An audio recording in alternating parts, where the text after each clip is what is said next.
വിനീത വധക്കേസിൽ രാജേന്ദ്രൻ കുറ്റക്കാരനെന്ന് കോടതി വിധി. കോടതി പ്രതിയുടെ മാനസിക നില പരിശോധന റിപ്പോർട്ട് തേടി.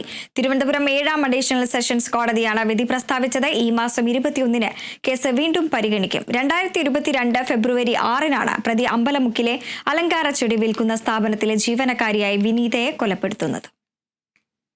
തമിഴ്നാട് സ്വദേശിയായ രാജേന്ദ്രൻ സ്വർണമാല തട്ടിയെടുക്കാനാണ് വിനീതയെ കൊലപ്പെടുത്തിയതെന്നാണ് കണ്ടെത്തൽ. പ്രതി കുറ്റക്കാരനാണെന്ന് പറഞ്ഞ കോടതി കേസിൽ ശിക്ഷാവിധി പ്രസ്താവിച്ചില്ല. ഈ മാസം 21-ന് കേസ് വീണ്ടും പരിഗണിക്കുമെന്ന് വ്യക്തമാക്കിയ കോടതി 7 റിപ്പോർട്ടുകൾ കൂടി സമർപ്പിക്കാൻ ആവശ്യപ്പെട്ടു. പ്രതിയുടെ മാനസിക നില പരിശോധിച്ച റിപ്പോർട്ട് ഉൾപ്പെടെയാണ് തേടിയിരിക്കുന്നത്.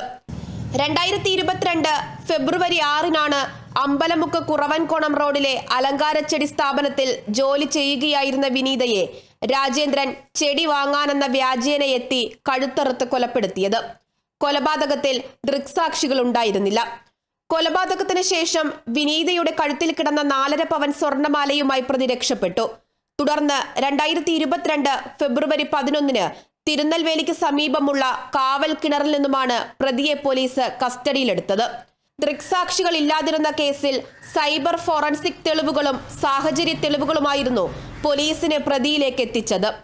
തമിഴ്നാട്ടിൽ കസ്റ്റംസ് ഉദ്യോഗസ്ഥനെയും ഭാര്യയെയും മകളെയും കൊലപ്പെടുത്തിയ കേസിൽ ജയിലിൽ നിന്നും ജാമ്യത്തിലിറങ്ങിയ രാജേന്ദ്രൻ തിരുവനന്തപുരത്ത് ജോലി തേടിയാണ് എത്തിയത്.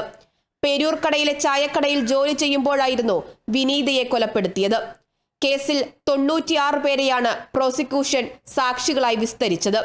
കൊലപാതകത്തിന് ശേഷം പ്രതി നടത്തിയ യാത്ര വ്യക്തമാക്കുന്ന CCTV ദൃശ്യങ്ങളടങ്ങിയ 12 പെൻഡ്രൈവുകളും 7 DVD ഉൾപ്പെടെ 222 രേഖകളാണ് പ്രോസിക്യൂഷൻ കോടതിയിൽ ഹാജരാക്കിയിരുന്നത്.